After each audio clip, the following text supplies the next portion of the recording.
Hi, my name is Natalie and I've been practicing and teaching tantric meditations and healing for the past 7 or 8 years. And I've been practicing it myself for that time and working with men and women and couples, but mainly with the men. That's what the universe keeps on bringing me. Anyway, I was talking to a guy this week in a session about his desire to be passive in sexual interactions, and he told me that when he has sex with his wife, he's always the active one, he's always the one who initiates the sexual interaction, and he also leads in the sexual interaction, so he's the dominant and the active person, and his wife is more passive and she doesn't really initiate it as much as he does, if at all, and he was upset by it, and he told me that he recently started going to these massages where they give you this like happy ending and there's no penetration or actual sexual interaction with the therapist, but he's naked and there is a happy ending. And he felt very, very guilty. He felt like he was cheating on his wife, and he didn't want to hurt his wife, and he didn't want to cheat on his wife. But on the other hand, he really, really enjoyed the experience of just being passive and receiving sexual pleasure instead of being the man who is the active one giving the sexual pleasure. And I asked him about his wife, do you think that if you talk to her about it, she might be interested in exploring being more active in your sexual interactions? And he said, we've never talked about it. So they've never talked about their sex. They've been married for 20 years, and they've never talked about the one thing that keeps them together, the most intimate place where they experience each other.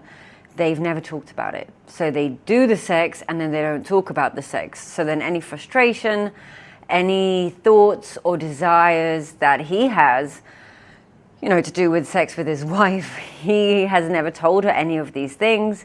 He doesn't talk to her about it at all. And I thought that was, on one hand, very common. A lot of people don't talk about their sexual relations. But on the other hand, I thought that was kind of weird because it's the thing that we do together and it's fun for both of us and we both want to enjoy ourselves there and we want to use this interaction as a way to connect and come together and enjoy our bodies and experience pleasure. So how can we've never talked about it? So the first thing that I suggested was that he talk to his wife about their sex, and then he said, she's very conservative. I don't think she's going to want to talk to me about it. I think she's embarrassed, and we've never done that before, and I don't know how to do that, and I'm scared. I'm like, okay, wait. First of all, you have to deal with the guilt that you're feeling for going to these massages. Now, if we think about it, you haven't done anything wrong, you didn't hurt anyone. The only thing that you did wrong there was probably lie and hide it by doing it behind her back.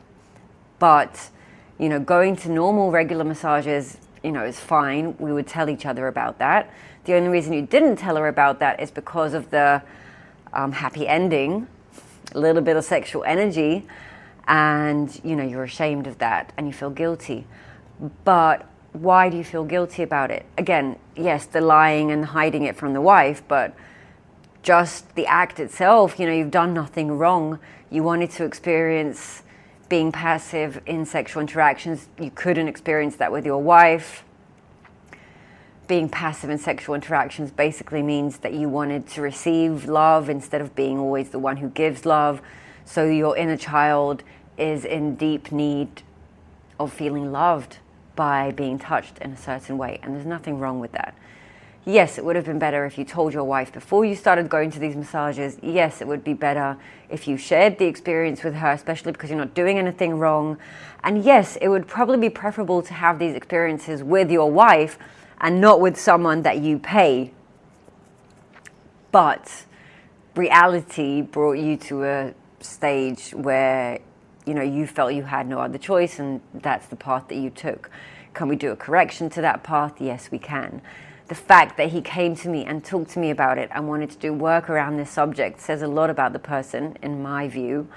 And I told him, the first thing is maybe try and be a bit more honest with your wife about these massages. Maybe don't tell her about the happy ending, but you can tell that you've been going to get massages because you feel like you're in need of receiving love through sensual touch. And you can talk to her about that. And then I said, you know what, instead of talking to her about your sex, because obviously that's very hard and there are a lot of barriers there, maybe talk to her about massages, maybe offer her a massage. Maybe ask her if she wants to give you a massage. Maybe she'll find herself enjoying it and wanting to do it, but she's never done it before. She's never been exposed to these kind of things. And for a lot of people, especially like religious, conservative people, sex is very like confined to this, very minimal experience where we do something weird with our genitals and then we don't talk about it afterwards. And a lot of the times it lacks sensuality, it lacks passion, it lacks depth in the interaction and communication and truth, and all these things help us create more intimate experiences with our partners. So I think there are a lot of men who can relate, who are always the active ones, who are always initiating the sexual interactions with their partners, who are always the one doing something to her, in a good way, in a pleasurable way, but it's always you doing to her and she's receiving. So feminine energy is a receiving energy, a passive energy, and masculine energy is a very active and giving energy. But we have both of them inside of us. Men and women both have the female and the masculine energy. And I think it's good to be balanced. So if a man is always the one initiating and doing, and the woman is always the one, just going with it and receiving, then the man can feel a lack, and that makes sense. And maybe even the woman feels a lack of masculine energy, but she's not even aware of it. She doesn't know that she can, connect to that energy.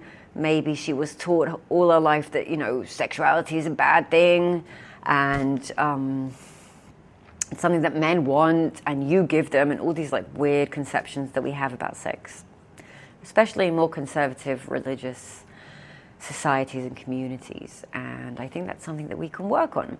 So I think that when a woman experiences being the active one in sexual interactions, that can actually strengthen her self-sense and her self-confidence, and it can help her feel stronger and more confident and more independent, and maybe even help her be more active during her life, like her day-to-day, just by being a bit more active in sex. And I think for men who are usually more active in the day-to-day could benefit from experiencing being more passive in sexual interactions, and then maybe that could help them be a bit more relaxed in their day-to-day and a bit more passive, and maybe listen a bit more than speak, and receive a bit more than give. And it can help both genders feel more balanced, more connected, more in their power. And I think, in my experience, sexual interactions is a good place to practice that kind of energetic balance between the masculine and the feminine. So just pay attention, are you usually the one initiating sex? Are you usually the one more active in the sexual interactions? Or are you usually the one who just goes with it and who's more passive in the sexual interactions? And can we go the other way? So if I'm more passive, can I maybe try and initiate a sexual interaction? Or can I try being the one who's giving the pleasure instead of always receiving it? And if I'm the one giving, can I experience being more passive? Can I experience being more submissive and, receiving pleasure in sexual interactions instead of always being the one that's giving them? And I think that if we start playing with that, and of course we need to communicate this with our partner and talk about it, and I think one of the most important things that we can do in sex is actually talk about the sex before or after, usually not during, but like talk about what we're doing in our sexual interaction, and talk about this active passive energies and maybe, you know, talk about who's more active, who's more passive. Let's try it the other way. Massages is a good way to get into it. You don't have to, you know, change your energy immediately in the sexual interactions, because that can be difficult and challenging. But we can maybe start in other kinds of touch, giving massages, and try and change the energy dynamics that we have in our sexual interactions. So that's what I wanted to talk about today. Let me know in the comments how you feel about that. If you're more active, if you're more passive, if you've thought about this subject, like what's happening with your energy balance. I would love to hear from you, and you're more than welcome to subscribe, because I'm going to upload a lot of videos on this subject. And yeah, thanks for listening, and I'll see you soon.